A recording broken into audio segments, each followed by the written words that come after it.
Nanilog ang mga mata ni Rosa nang makita si Cynthia at nasa harapan nila ngayon. Natuwa siya itong naging bagong manager sa kanilang production area. Nang ngumiti ito sa kanya ay napangiti na rin siya. Alam niyang mas mapera si Cynthia kung ayaw na sa kanya ni Juliet na maging kaibigan dan stick siya kay Cynthia. Magkakasundo silang dalawa. Thank you sa warm welcome sa akin dito. Asahan ko po na maging maayos ang daloy ng samahan natin dito. May ilan lamang akong babaguhin sa rules dito at ang isa sa pinakaayaw ko ay late sa pagpasok at pabaya sa trabaho. Nilibot ni Cynthia ang tingin sa paligid at hinanap ang isang tao ngunit hindi makita. Sino siya? Naitanong ni Gigi sa katabit hindi gustong aura ng mukha ng babae lalo na't halatang kakilala na ni Rita. Hindi ko rin alam pero mukhang malakas ang kapit niya dito sa kumpanya kaya mataas agad ang posisyon. Si Justin ang sumagot kay Gigi. Napalabi si Gigi. Ngayon pa ito dumating kung kailan wala ang kaibigan niya. Kailangan kong records ng mga empleyado lalo ng interns para sa evaluation ng kanilang performance. Pagpapatuloy ni Cynthia. Nakagat ni Gigi ang ibabang labi, mukhang magkakaroon sila ng problema ng kaibigan sa magiging grades nila dahil sa bagong manager. Pagtingin niya kay Rosa ay nakangisit at nahulaan itong iniisip niya. Feeling ito ngayon ay mas maswerte sa kanya sa pagkakaroon ng isang kaibigan. Hindi naging madali ang maghapon at sobrang strict ni Cynthia. Halatang pinag-iinitan ng department office nila ni Justin at maraming mali ang nakikita. Gusto kong makausap ang taong ito bukas kapag pumasok na siya. Turo ni Cynthia sa pangalan ni Juliet. Yes ma'am, magalang na sagot ni Justin habang nakayupo ang ulo. Oras ng uwian. Agad na tinawagan ni Gigi ang kaibigan at sinumbong ang nangyayari sa opisina. Mag-ingat ka bukas at maging handa dahil tsak na pag-iinitan ka ng bruhang yon. Don't worry, hindi nila ako kaya kahit magtulungan pa sila. Ngumiti si Juliet kahit hindi nakikita ng kaibigan. Huwag kang mag-alala at hindi rin kita pababayaan. Kung gusto nila na sabunutan, hindi ko sila uurungan. Kinuyong pa ni Gigi ang kanang kamay at tinaas yun habang nanggigigil.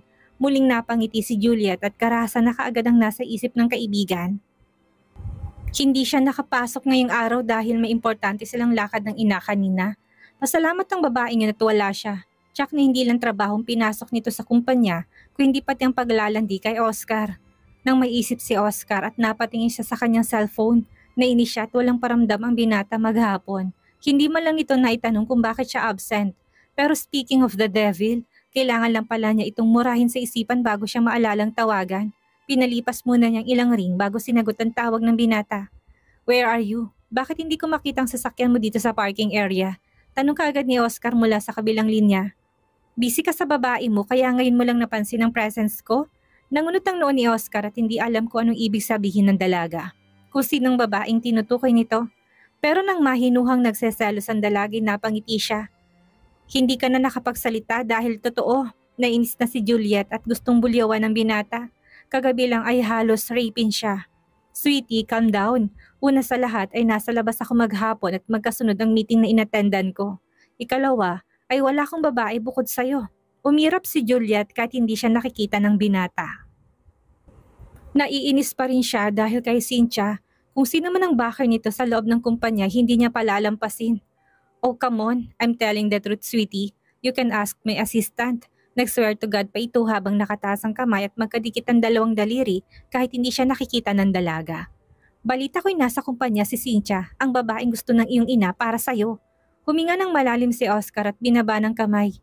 Hindi ako nagpasok sa kanya. Inunahan ni Oscar ang isip ng dalaga. Alalahanin mong hindi pa rin tayo okay, panakot niya sa binata. Pwede ba tayo magkita ngayon? Panunuyo niya sa dalaga. I miss you. Napalabi si Juliet at biglang naging sweet na naman ang binata. Susunduin kita sa inyo at gusto ko na rin magpakilala sa kanila na manliligaw mo. No! Mabilis ng tanggi sa binata at kinabahan. I mean, wala ditong parents ko. Magkita na lang tayo sa isang restaurant. Wala sa sariling nasambit niya dahil sa pagkataranta. Hindi pa kasi itong oras para malaman ng binata ang tunay niyang pagkatao. Napangiti si Oscar at nagustuhan ang suggestion ng dalaga. Ibinigay niya ang pangalan ng restaurant na alam niyang masarap ang pagkain doon. Matapos maibaba ang tawag ay napakagat ng labi si Juliet. Bigla siyang namroblema kung paano magpapaalam sa ina. Ito pa naman ang nagluto ngayon para sa kanya kasi naging busy na umano siya. May problema ba? Puna ni Samuel sa anak nang mapansing hindi mapakali ang pagkababa ng hagdan. Mabilis na lumapit si Juliet sa ama na nakaupo sa sala. Dad, may napangakuan po kasi akong kakain kami sa labas ngayon. Nakalimutan ko po sabihin kay Mommy. Napatingin si Samuel sa suot na relo. Hindi pa naman nakakapagsimulang maglutong iyong ina. Puntahan mo sa silid at magpaalam. Thank you po, Dad. Humalik si Juliet sa pisngi ng ama at nagmamadaling umakyat muli sa hagdan. Tama namang palabas ng ina sa silid ng mga ito. Napasimangot si Almira nang mapansin ng anak. Hindi pa ito nagsasalita, pero nahulaan na kaagad niya kung anong kailangan nito. Mom, I'm really sorry po. Nakalimutan ko may nangapangakuan nga pala ako ngayong gabi na sa labas kakain. Pinalungkot niyang mukha at nangungusap ang mga matang nakipagtitigan sa ina upang hindi na magtampo sa kanya. Ano pa bang magagawa ko? Mukhang napilitang ani ni Almira. Pero bukas ay no excuses na. Nagbabanta niyang dugtong pa. Opo ma'am, thank you. Pinupog niya ng halik sa pisngi at inang yakap. Naiiling na sinundan ng tingin ni Almira ang anak na nagmamadaling pumasok sa silid nito. Ngayon niya nakitang excited na aalis ang anak dahil kakain sa labas. Kung sino man ang kasama nito, tsak na hindi simpleng kaibigan lamang. Nagmamadaling naligo si Juliet at nanlalagkit. Pakiramdam niya dahil maghapon siya, nasa labas sila ng ina. 5 minutes lang yata'y tapos na siya. Kung ano lang din na nadampot niyang isuot ay ayos na. Napangiti si Samuel na makitang anak na nagmamadaling bumaba ng hagdan. Be careful. Love you, Mom, Dad. Nag-flying kiss lang siya sa mga magulang at patakbo ng lumabas ng bahay. Hindi mapakali si Oscar nang lumipas na ang kalahating oras ay wala pang dalaga. Hindi rin ito sumasagot sa tawag niya. Naroon lang siya nakasandal sa sakyan niya tinihintay ang pagdating ni Juliet.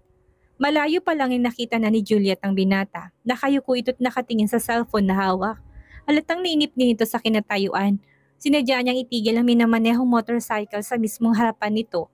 Nangunot ang noon ni Oscar nang may tumigil na sasakyan sa harapan niya. Unang napatutok ang tingin niya sa malakandilang binti ng driver. Kahit hindi pa nakikita ang mukha nito'y nakilala niya kaagad. Napabuntong ininga siya nang mapatitig sa mukha nito.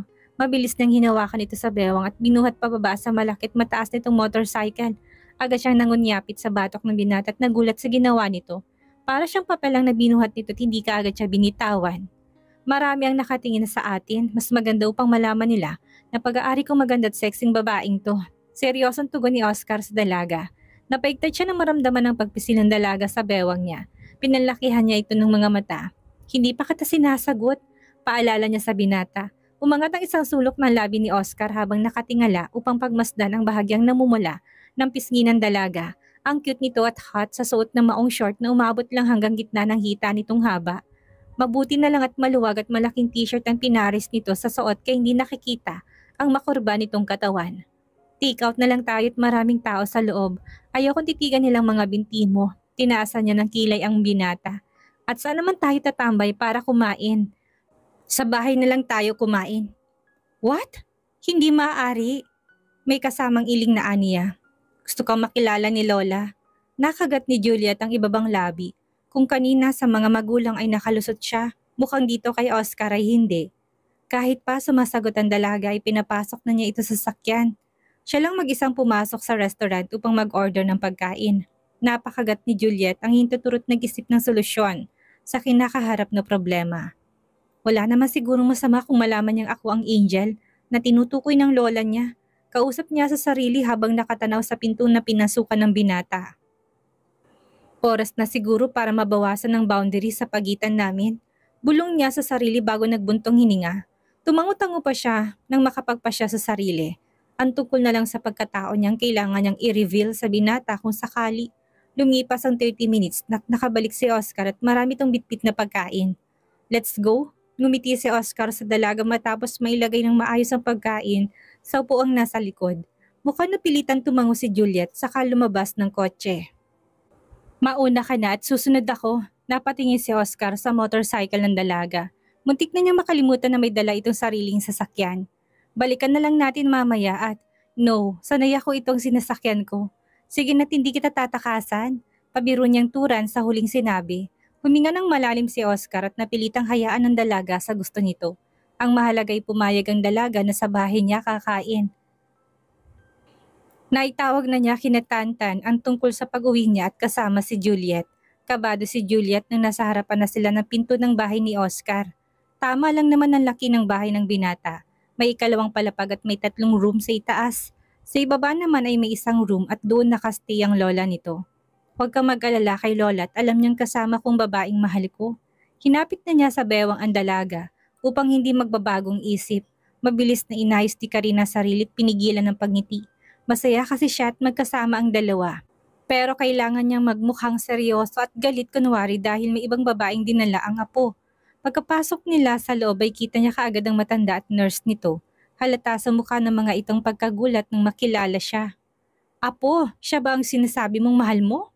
Hindi na napigilan ni Carmen. Ang mapangiti ng magsalubong ang tingin nila ng nahihiyang dalaga. Opo, Lola. Inilapag muna niya ang dalang pagkain sa center table sa kahinapit muli sa bewang ang dalaga at halos magpalitan na sila ng muka. This is Juliet, Lola. Ang kinakwento ko sa iyo noon na siyang dahilan kung bakit lalo ako nagsumikap sa buhay. Naluluhang pinagmasdan ni Juliet ang binata. Kung ganon hindi ito nagyayabang sa kanya na sinabi nito sa kanya, ang pangarap sa buhay ay kasama siya. Naluluhang ngumiti ang ginang. Sa wakas, ay dininig ng hiling niya na magtagpo na ang landas ng dalawa. Iho, siya rin ang sinasabi kong angel ko. Nanginginig ang mga daliring nakaturo sa dalaga. Mukhang gulat na nilingon ni Oscar ang dalaga. I can explain. Humigpit ang yakap niya sa isang braso ng binata. Mamaya na tayo mag-usap tungkol sa bagay nito. Gutom na ako't ganun ka rin kaya kumain na muna tayo. Hindi malaman ni Juliet kung ano nang dapat gawin at maramdaman. Blanco kasing expression sa mukha ni Oscar. Nagpatianod na lamang siya nang akayin na siya ng binata patungo sa dining room. Bahala na mamaya after nilang kumain. Iha, malalim ng gabi kaya dito ka na matulog. Napatingin si Juliet sa suot na relo. Napasarap ang pakikipag-usap niya sa matanda kaya hindi na malayong malalim ng gabi.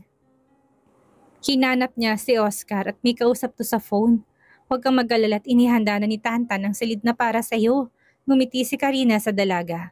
Naku, wag na po, may dala naman po ako sariling sasakyan. Tanggi niya sa matanda ngunit biglang nalungkot ito. Iha, hindi safe ang magmaneho sa motorcycle. Papayag lang ako na alis ka kung si Oscar ang maghahatid sa iyo hanggang bahay niyo. Nakagat ni Juliet ang ibabang labit hindi magawang sumagot sa ginang.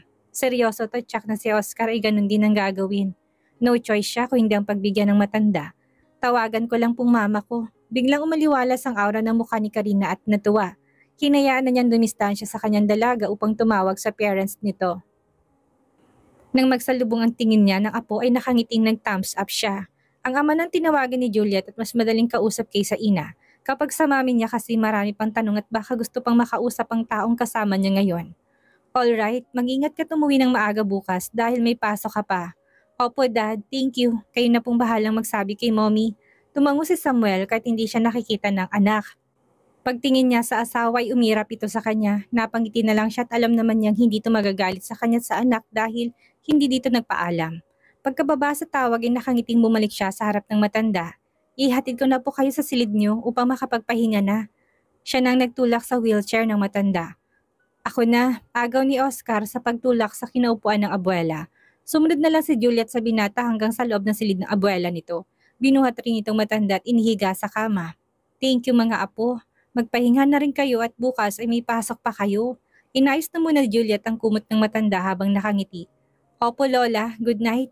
Hinalikan niya sa noo ito at ganun din ang ginawa ni Oscar. Si Tantan ay nagstay sa silid ng matanda at sadyang doon natutulog minsan upang madaling malapitan ng matanda kahit na gabi na. Pagkalabas sa silid ay inakbayan ni Oscar ang dalaga. Ihatid na kita sa magiging silid mo. Tumigil siya sa paghakbang at tumarap sa binata at tinaasan ito ng kilay. Paano mo na lamang dito ako matutulog? Narinig ko kanina. Kumindat pa si Oscar sa dalaga at humulma ang simpatikong ngiti sa labi nito. Pinamewangan niyang binata. Hindi ka ba magtatanong kung bakit ako at ang babaeng gusto ng lola mo ay iisa? Nagduda ang tingin niya sa binata. Sweetie, hindi na nakakagulat kung ikaw ang angel ni lola. Alam ko naman na sa sobrang pagmamahal mo sa akin, ay hindi mo matikis si lola noong wala ako. At thank you sa pagmamahal kay lola. Muli niyang tinaasan ng kilay ang binata. Very confident ito sa mga sinasabi kung gaano niya kamahal ito. Sweetie, ako talagang destiny mo at huwag mo nang kalabanin kaya iwasan mo ng hambog na lalaking yon. Hindi siya hambog, pagtatanggol niya sa pinsan. Biglang dumilim ang anyo ni Oscar at nagselos dahil pinagtatanggol ng dalagang lalaking yon. Akin ka lang at gagawin kong lahat upang manatili ka sa tabi ko bilang asawa. Napamulagat si Juliet dahil sa pinakitang agresyon ng binata. Para itong uhaw na sinibasib ang bibig niya ng halik.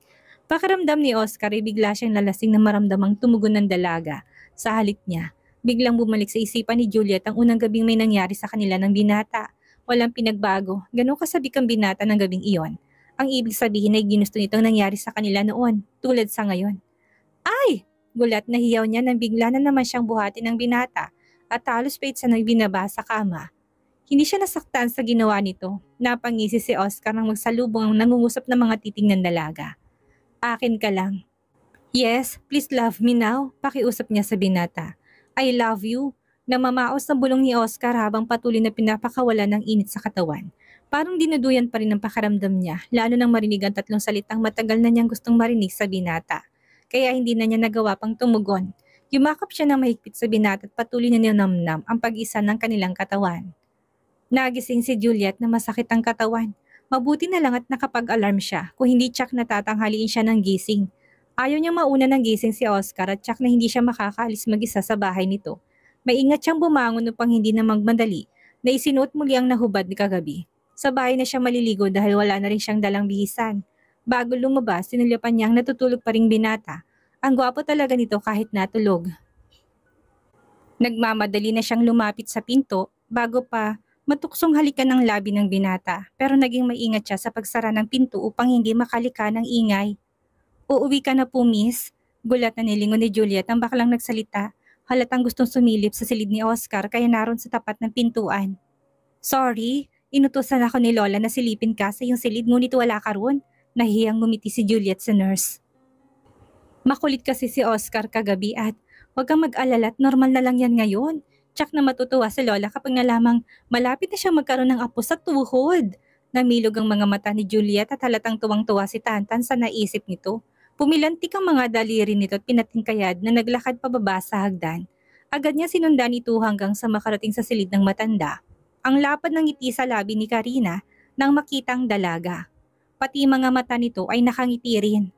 Iha, bakit ang aga mong gumising?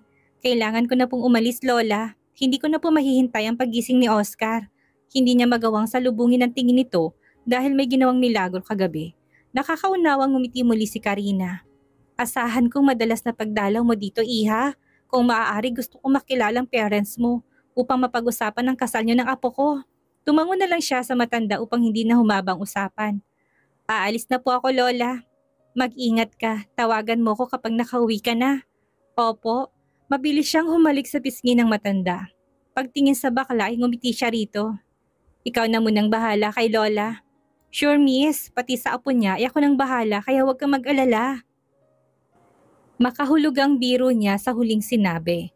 Napatawa si Juliet sa biro ng bakla. Hanggang makalabas ng bahay, hindi na nabura ang ngiti sa labi niya. Medyo madilim pa ang paligid at 5 a.m. pa lamang. Napabalikwas ng bangon si Oscar nang hindi makapa sa tabi ang dalaga. Tinawag niya ito ngunit hindi sumasagot.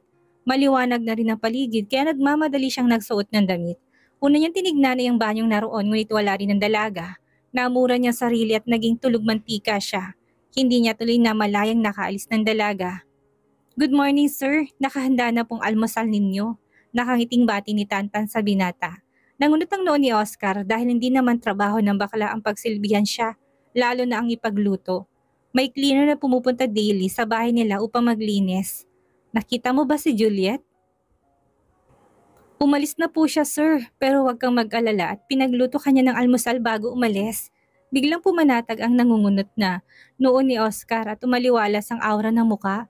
Nagmamadali siyang pumasok sa kusina at tinignan ang nakahandang pagkain sa lamesa. Simple lamang ang pagkain nakahain, pritong itlog, hotdog, saka tocino. Pero para sa kanya ay yun ang pinakamasarap na pagkain na tikman niya dahil si Juliet ang nagluto. Mukhang kinikilig na tumalikod na si Tanta nang makita kung gaano kagaan ang kumain ng binata. Ramdam niya ang pagmamahal ng lalaki sa taong alam nitong nagluto sa pagkain kinakain nito ngayon. Ayos lang natanghaliin siya ng pasok ngayon at alam yun sa opisina. Dadalhin niya kasi ngayon sa doktor ang abuela. Pero bago naligay tinawagan niyang dalaga. Nandito na ako sa kumpanya at naglalakad papasok, ani Juliet habang nagmamadali sa paglalakad. Hindi pa naman siya late pero gusto niya lang makarating sa area nila ng mas maaga. Alright, late ang pasok ko ngayon at dadalhin ko si Lola sa doktor for her check-up. Kung masama ang pakiramdam mo ay magpahinga ka na muna sa klinika at tawagan ako, okay? Biglang namulang pisngi niya kahit wala namang ibang sinabing binata. Naisip kasi niya biglang nangyari sa kanila kagabi kaya naisip ng binata na maari siyang magkasakit. Para naman kasing walang kapaguran kagabing binata. Bukod sa napuyat siya dahil nakatatlong round sila ay bugbog din ang katawan niya sa romansa nito. Miss Juliet, mabuti naman at dumating ka na ng mas maaga. Salubong ni Justin sa dalaga at halos pabulong lang ang sinabi. May problema ba? Pabulong ding tanong ni Juliet sa lalaki. May bago kasi tayong manager at ang taray. Pinag-iinitan ng may absent at late, lalo ng mga interns. So, wanted na agad ako sa kanya? Di ko man bibig na tumango si Justin. Napabalita rin siya ang fiancé ng ating general manager. Sumbong pa ni Justin. Biglang nagpanting ang mga tenga ni Juliet dahil sa narinig. Nahulaan na kaagad niya kung sinong bago nilang manager. Sa 2 buwan niya sa kumpanya as intern ay mukhang ngayon pa siya magkakaroon ng matinding kaaway. Huwag po kayong mag-alala at naputol ng pagsasalita ni Justin at umiling ang dalaga. Huwag kang pumagitna sa pagitan namin. Hayaan mo akong humarap sa kanya kapag kinanti niya ako at kaya kong ipagtanggol ng sarili ko. Tumango si Justin at tinikom ng bibig. Halatang galit ang dalaga at tiyak na magkakaroon ng malaking gulo mamaya kapag nagharap ang dalawa.